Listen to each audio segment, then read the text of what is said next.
Hello Spurs fans and welcome to episode 2 of the Tottenham Hotspur analysis. In this video we'll be going over the current transfer window, and to go over this I will cover how De Zerbi wants to play, therefore who we need. I'll rate rumours on a scale of 1 to 10 based off this, and then I'll say who we think we should sign and then what we would look like at the start of next season. So the first question is, what do Spurs need? Well, De Zerbi likes to play 4-3-2-1, or sometimes, like he did at Marseille, switch to a 3-4-3. For the purpose of this video, we'll assume he'll play 4-3-3 for most of the season. De Zerbi's build-up play is what makes his management style so influential and dangerous. Now, in this example, to study how De Zerbi plays, we're going to use how Spurs lined up in their final game for survival against Everton last season at home. To build up play, obviously it starts at the goalkeeper. Here's what happens. The wingers push very high and very wide.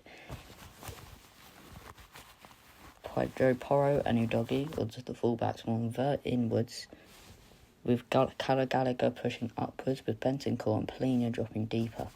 The centre-backs then spread. Here's how the build-up play works. It works fully around the 6. The 6 has to drop deep and receive the ball from either the centre-backs after they've passed it from Kingsley, or they have to receive the ball straight from Kingsley and either be able to turn with the ball and get it to one of the fullbacks or the wingers. This is under high pressure. Or they can go back to Van de Ven. They can go back to Van de Ven or back to Kevin Danzo, and they can find Udogie, Pedro Porro, Tell, Jez Spence. This is a risky build-up play because it means that the CDM has to be able to turn under pressure, keep composed. For high circumstances, Spurs will obviously play a double pivot with the 6 dropping inwards and the 8 pushing forward. This was Caicedo and McAllister at Brighton. Now, the attacking midfielder also needs to be one of the most intelligent players on the pitch. They have to know when they need to drop in and help out the lower build-up play with the 8 and the 6, or when to run forward and then kind of become a secondary striker and help that number 9. At Brighton, this was currently Lallana. He did this really well as he had experience in both the middle and higher up the pitch, meaning he knew when he had to come in and drop into a deeper role and help with the build-up play. Then he also knew when he had to go up and support the striker. Another extremely key part about the Zerbi system are the wingers. Here in this example it's Jed Spence and Baptiste Tell. What they're to do, which was very important for the system, is to stay very high, stay very wide, give themselves as much space as possible. This is because if you see in the build-up play it goes to Polina, Van de Ven, or if it goes to Polina and Danzo, they'll try to get it straight out to either Tell or Spence. And the wider they are, the more space they'll have when receiving this long ball from the defenders. This is why we need players like Van Hecke, because they can play those long balls, and then the winger has to take his man on. At Brighton, this player was famously Matoma, really good time under De Zerbi because he would take on his man. The striker is a very interesting one under De Zerbi because they have to do a lot of work. They need to have the ability to drop in and play as a false 9 to help the build-up play with the midfield. They also need to be able to show the ability to be a normal 9, get on the end of chances in the box, get on the end of headers, and balance that dropping deep and going forward. Under De Zerbi at Brighton, this was Danny Welbeck, who actually did this really well because he was strong and capable of dropping deep, bullying the defenders away and helping Brighton build up. But then in the box, a massive threat with his strength, his shooting ability. Now for this next part, I'll be rating rumoured and confirmed transfers under Spurs. Please remember I edited this video before a lot of rumours come out, so if there are any big rumours that came out whilst I was editing, then I've tried adding them, but they just won't be on the slide because it was too late to add them. There are 4 main defensive players Spurs have been linked with. Whilst I was making this, we hadn't signed all of them, but now we have both Robertson, Van Hecke and Senesi are over the line, and as well as this, it looks like Kingsley's being trusted with the Bravka coming in, but we will still look at James Trafford and whether it would have been a good signing. First up, Andy Robertson, position left back. And what a left back needs in a reverted De Zerbi system is the ability to invert. High footballing IQ to know when to invert, when to move forward, when to drop back. Good fitness, because they need to be running constantly. And then, of course, a reasonable price. Robertson, he has inverted in the past, but it's not really something in his game. It's more of a 50-50. I'd say, but he has a very high footballing IQ. He's been playing the game for a long time, a lot of experience under Liverpool. His fitness, it always has been good, but with age, we don't know how long that will last. Price, it's a free, so that's a really good price. So I've given the signing a 7.5 out of 10. Is it an improvement on what we've got? No. Doggy and Spence probably both better actually suited to the De Zerbi system, but it's an experienced player in that dressing room. It's a free signing and you can't really go wrong. Next up, Van Hecker, just joined 52 million. For a centre-back, I've decided they need to be good with their feet under pressure. They need to have really good ball-playing ability, so over the top or just to the six. Really good fitness to be able to run forward and backwards. And price needs to be reasonable, and they need to be able to convert into a free back. Van Hecker is probably, I'll get onto this later, but the perfect centre-back for Tottenham. Under Roberto De Zerbi, he's played the system before, so it doesn't need to be taught. He's really good with the ball on his feet. His ball-playing ability is absolutely insane, as you can see in the stats here. Genuinely some of the best in the world. His fitness, he's not as fast, but he's got decent stamina. He's played in the system before, we're used to it. I think we have really overpaid for him. A year left in his contract, we spent 52 million. But if that's what it takes, I think that's worth it. Free back, once again, he's played in the De Zerbi system before, he's suited to it.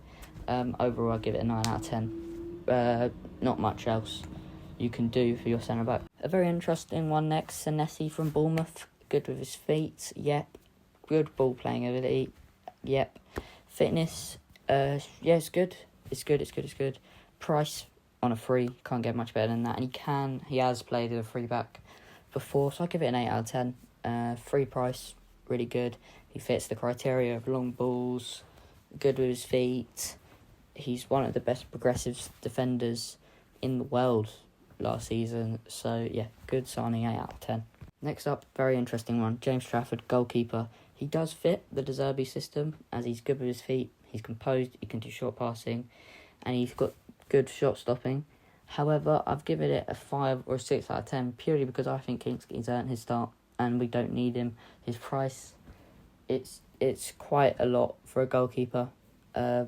So I don't see the need in signing James Trafford, and I think the club has done the right thing in trusting Kinky. Next up, the midfield, the absolute transfer saga.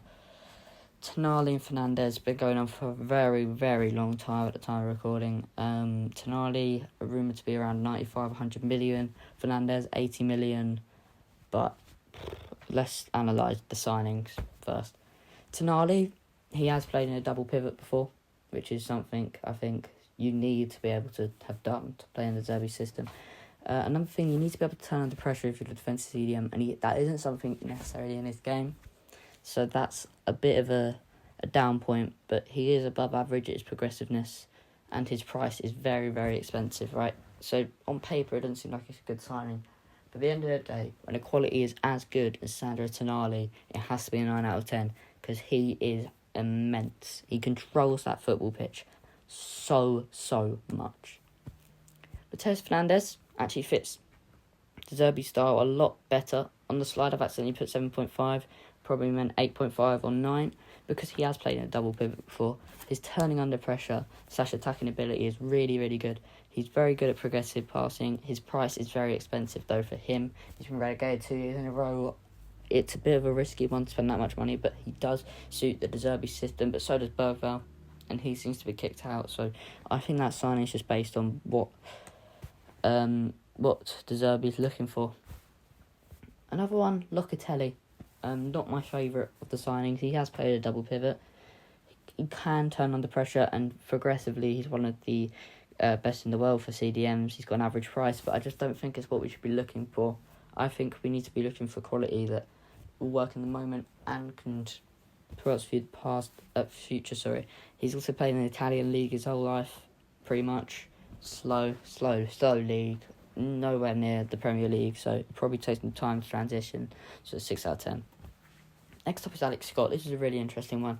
At the start of the window, I really wanted Alex Scott. I just think his double pivot, he can do that. He can really good at turning under pressure. He's a progressive player. His price is pretty average, pretty middle of the ground for a player of his quality. However, with the links to Tonali and Fernandez, I think if we don't get Fernandes, you go for Alex Scott. I'm even fine if we go for Alex Scott, to be honest. So I'll give it an 8 out of 10, just purely because I think he fits all the criteria. But if the Derby prefers Fernandes, then go for Fernandes. Next up, the attack. We're linked with quite a few players. I've got 3 wingers on here and 3 strikers. Marmoush isn't on this page, but he is in the slide. Starting off, Savinho. His one-on-one ability is quality. His positional discipline, it's average, but he's been working with Pep for 2 years, so it's definitely in his game somewhere. He's got decent pressing because he's got that pace, and he can stay wide. That's what he likes to do, stay wide and take on players. So he really, really suits the Derby. His price is a bit above average. Everyone's saying different prices, 60, 70, 50, 80 million. No one really knows, to be honest, but I'd say now 8.5 out of 10. Savinho, he really, really does fit the Derby system as that winger. He can kind of be that Matoma who stays wide and just takes on his man, and that is his job, and hopefully he can do that well. Next up, Marcus Rashford. Above average one-on-one ability, above average positional discipline, decent pressing.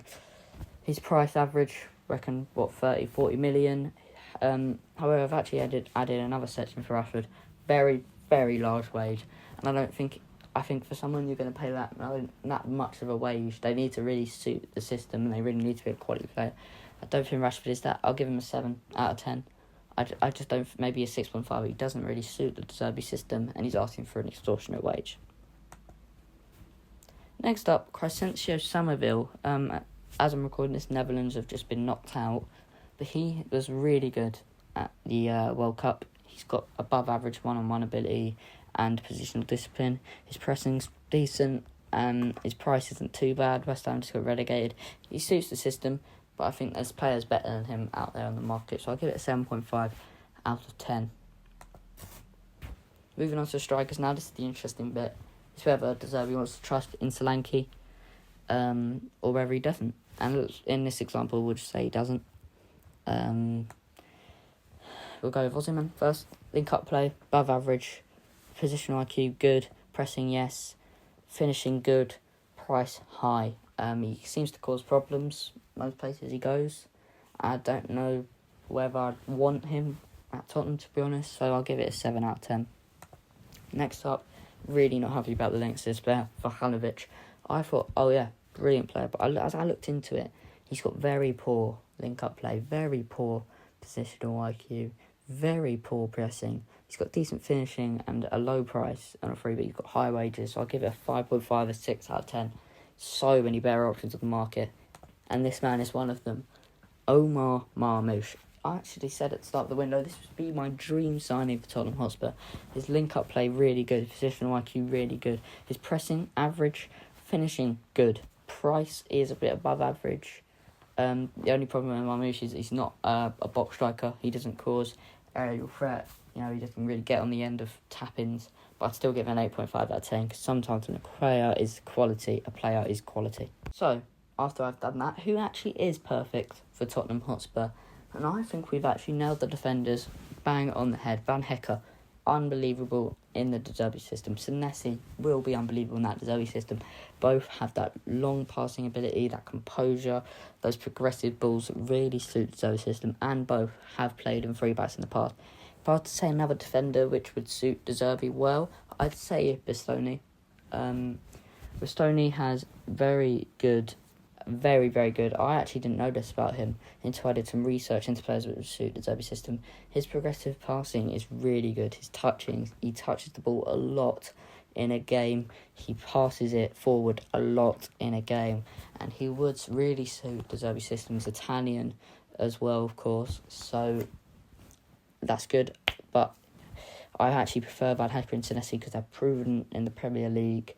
And they're a bit less expensive, I'd imagine. Next up, the midfield. Midfield's an interesting one. Of course, you can't go into this conversation without talking about who was meant to be our future midfield. Just less than, a year or two ago. Lucas Bergvall and Archie Gray.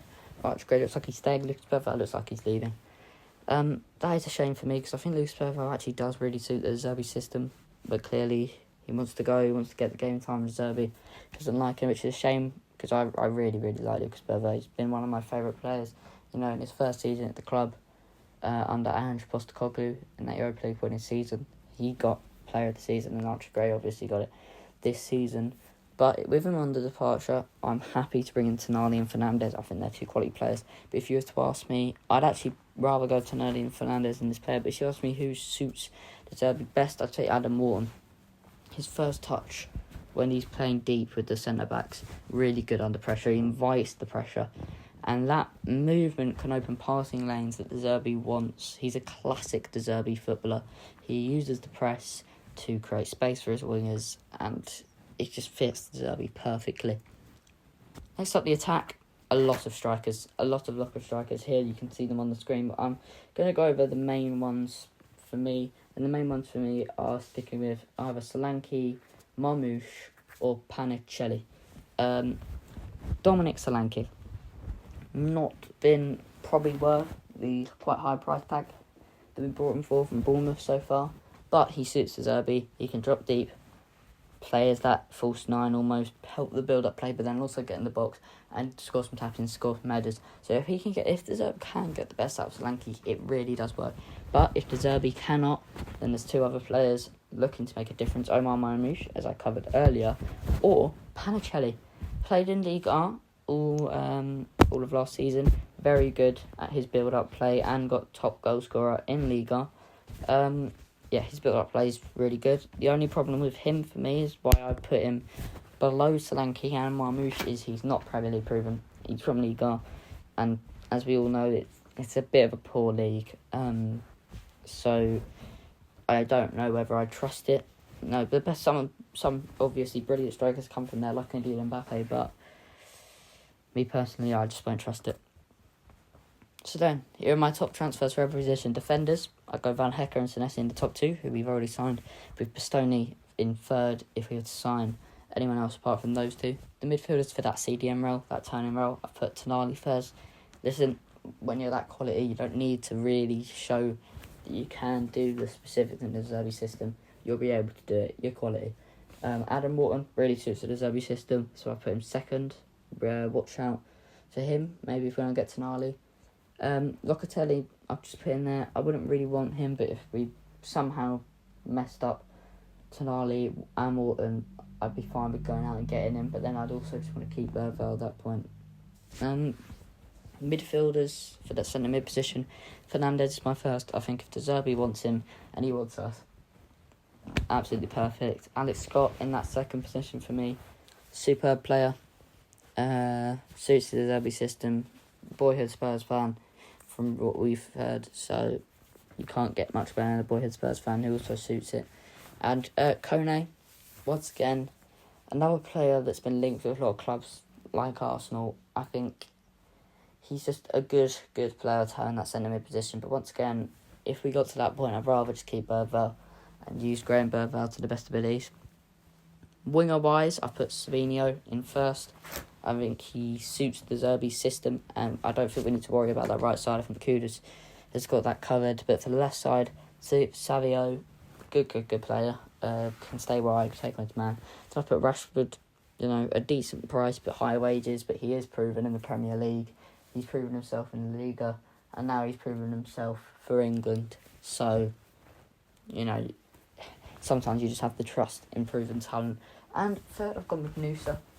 I think he's not really a goal threat, but we don't need a goal threat. We need someone who matches the system. Wide player will take on their man. Then strikers. This is if we don't trust Solanke. I'm completely fine trusting Solanke. I put Marmoush in first. Like I explained earlier, Panicelli, and then Gonçalo Ramos, but he looks like he's going AC Milan anyway. So this is what we could look like next season. Kinski in goal, Udogie and Porro as the fullbacks, and Van der Ven and Van Hecker as the starting centre-backs. Tonali and Fernandes in that double pivot with Savinho, Maddison and Kudus in the three cam positions. I've gone with Maddison because obviously Xavi and Kudus are injured. And then Omar Marmoush or Solanke up top. Thank you for watching. Let me know in the comments any feedback from this video. Also, let me know anything you'd like to see, because I'll probably make it.